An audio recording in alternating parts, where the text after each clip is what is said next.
बोलो हरि शंकर भगवान की। स्वामी कार्तिकेय जी और गणपति भगवान जी, माता पार्वती, देवादिदेव महादेव और पूरा उनका परिकर, नंदी भृंगी आदि देवता सब बैठे हुए हैं। मालूम पूरी घर की व्यवस्था, सुंदर व्यवस्था बैठी हुई है। और आज चर्चा चली कार्तिकेय जी और गणपति महाराज जी के बीच में संवाद चल रहा है, चर्चा चल रही है किसी बात को लेकर के। क्योंकि अभी तक जितनी भी व्यवस्था बनी, उधर तो कार्तिकेय जी ने अनेकों राक्षसों को मारा, दुष्टों का संहार किया। और आज जब गणपति भगवान जी जन्म ले रहे थे, उस समय गणपति का जन्म होते ही देवादिदेव महादेव के गणों से युद्ध हो गया और गणपति भगवान जी स्वयं माता पार्वती की शक्ति के द्वारा अवतरित हुए। तो यहाँ बुद्धि का प्रयोग किया गया, कैसे सुंदर बुद्धि का प्रयोग करके गणपति जी ने भी अपने आप को श्रेष्ठ कहलवाया। यहाँ पर तो श्रेष्ठता की बात आई तो वहां पर दोनों भाइयों के अंदर किसी बात पे मन मुटाव हो जाता है कि मैं बड़ा तुम बड़े।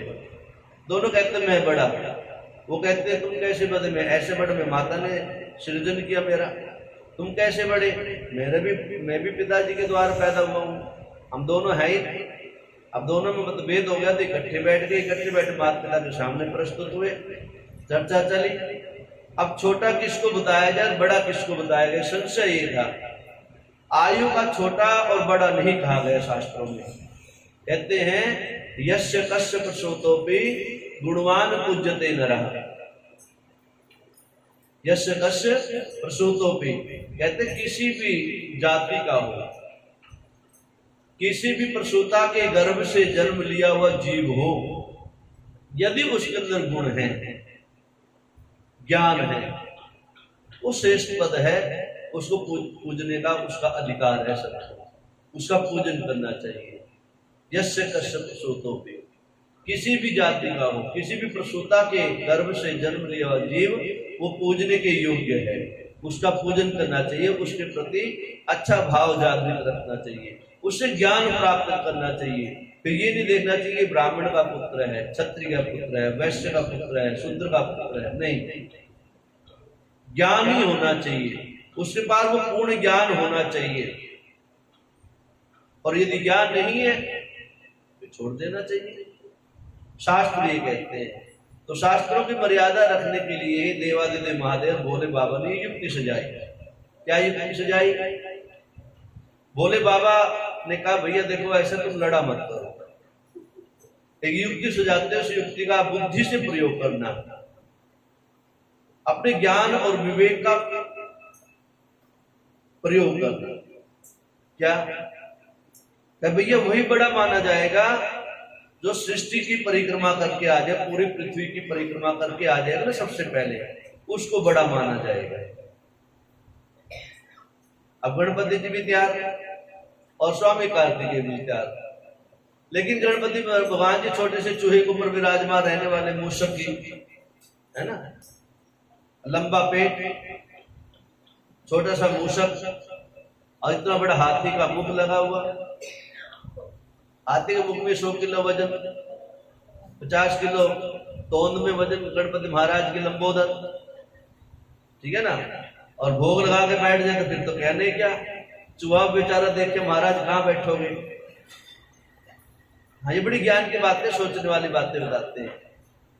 मेरे पास एक विशेष गणपति पुराण रखा हुआ है, इसमें मैंने पढ़ा था वो भी चूहा कितना छोटा होता है लेकिन उसकी बुद्धि कितनी तेज होती है।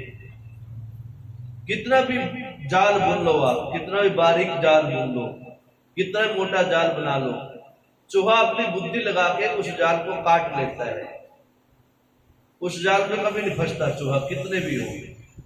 तो मान लो गणपति भगवान ये कहने चाह रहे हैं, जिस जीव के पास बुद्धि है ना, वो संसार के किसी भी काम, क्रोध, मद, लोभ के अंदर फंस नहीं सकता, कभी भी माया में फंस नहीं सकता। वो कितना फंसाने की कोशिश करना, आप उसको कितना ही प्रलोभन देना, कितना भी लालच देना।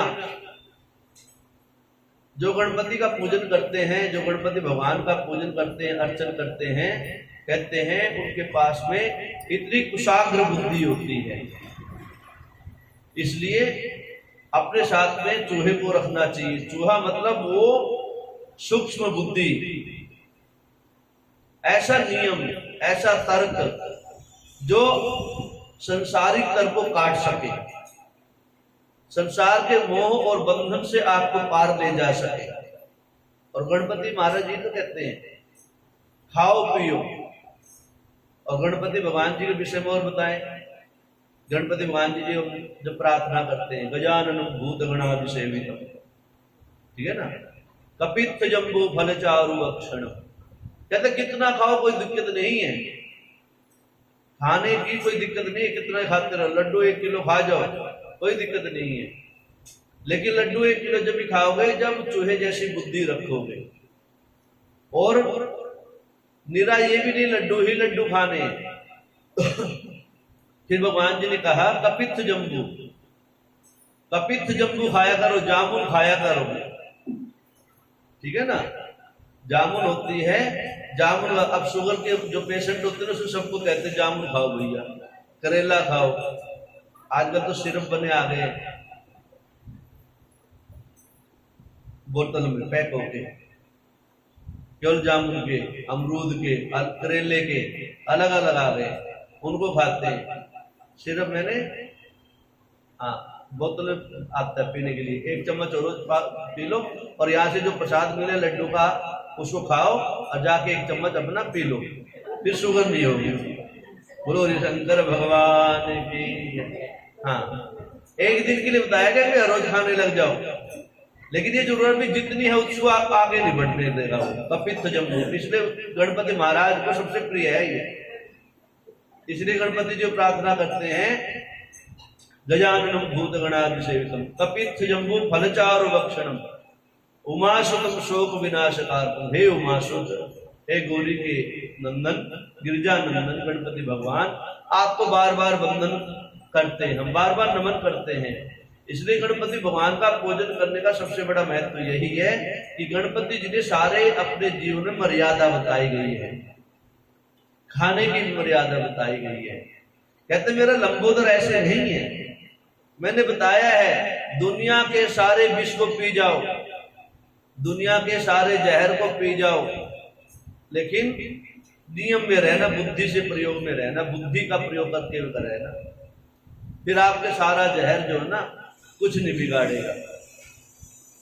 और बुद्धि चूहे जैसी रखना, तर्क बुद्धि रखना, जागने वाली बुद्धि रखना, काटने वाली बुद्धि रखना। चूहा देखना कभी सोता हुआ नहीं मिलेगा, ज्यादातर कुछ न कुछ काम करता हुआ मिलेगा, खाली नहीं बैठा मिलेगा, छोड़ दो बस कुछ न कुछ लगे रहा खाई। हाँ, जिस आसन में बैठ दो शासन में काटने लग जाए, उसका काम है। तो ये कहते हैं काटते रहो, दुनियादार में रहो, लेकिन फंसो मत इसमें, फंसोगे तो दुख पाओगे। इसलिए गणपति भगवान ने ऐसे चूहे को सवारी के रूप में रखा अपना, जो रात दिन परिश्रम करता है, थकता नहीं है।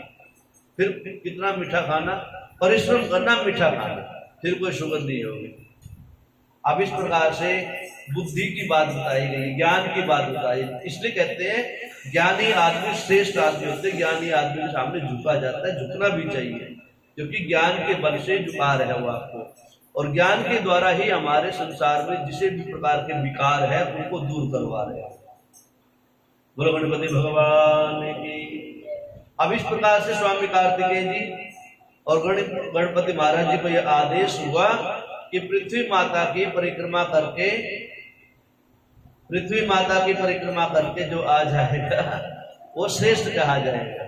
आ जाएंगे, कोई बात नहीं, आप पता सुनने कि उनका चिंतन कर रहे हैं, कोई बात नहीं, आ जाएगा। बोलो हरि शंकर भगवान की। अब स्वामी कार्तिकेय जी का वाहन कौन है? मोर। अब मोर के बड़े बड़े पंख है।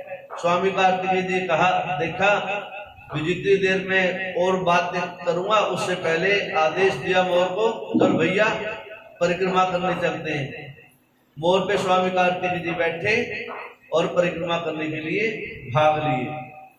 अब गणपति भगवान जी चूहे की तरफ देख रहे हैं, चूहा गणपति भगवान जी की तरफ देख रहे हैं। महाराज आज अच्छा निमंत्रण खा रखा तो बैठो मत, आज तो युक्ति सुझाना, बुद्धि का प्रयोग करना कुछ अच्छी बात है। अब स्वामी कार्तिक जी निकल गए 5-10 किलोमीटर, आंखों से ओझल हो गए। गणपति महाराज जी वहां बैठे माता पार्वती जी के चरणों में। माता पार्वती भोले बाबा कहते गणपति, हाँ माता, हाँ पिताजी, आज्ञा बोलो, क्या विचार है? तेरे कोई विचार नहीं है, आराम से आसन लगा के बैठा हूं, टेंशन फ्री। तेरा बेटा ये नियम तो आपके लिए भी है। कहता वो तो मुझे भी पता, मेरे लिए भी है। मैं बड़ा होना चाहूंगा तो मैं परिक्रमा करके आ जाऊं, नहीं तो बैठा हूं आराम से। आपको तो निर्णय तो करना बाद में, कौन बड़ा कौन छोटा है, बस। अब गणपति भगवान जी से बातें कौन करे? गणपति भगवान बचपन से बहुत बात होती थे, तर्क वितर्क करने वाले थे, उस टाइम समाधान कर देते थे। कोई बात होती उसका समाधान तुरंत, कोई भी उधार खाता नहीं। जाओ भी परिक्रमा करके आओ। क्यों जाऊं मैं?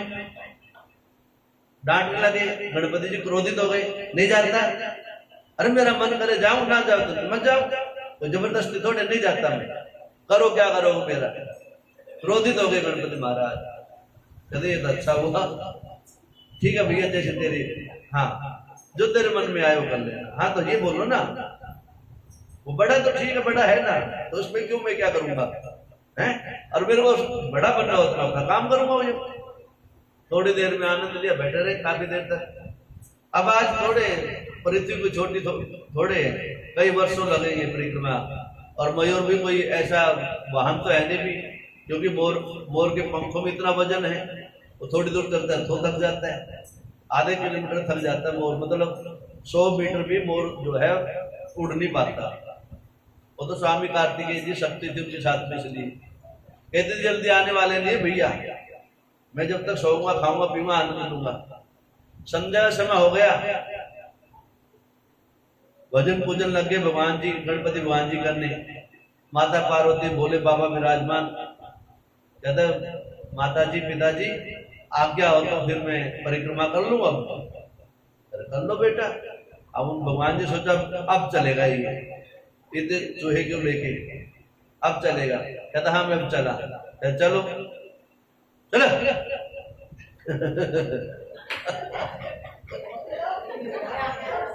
आपने क्या सोचा?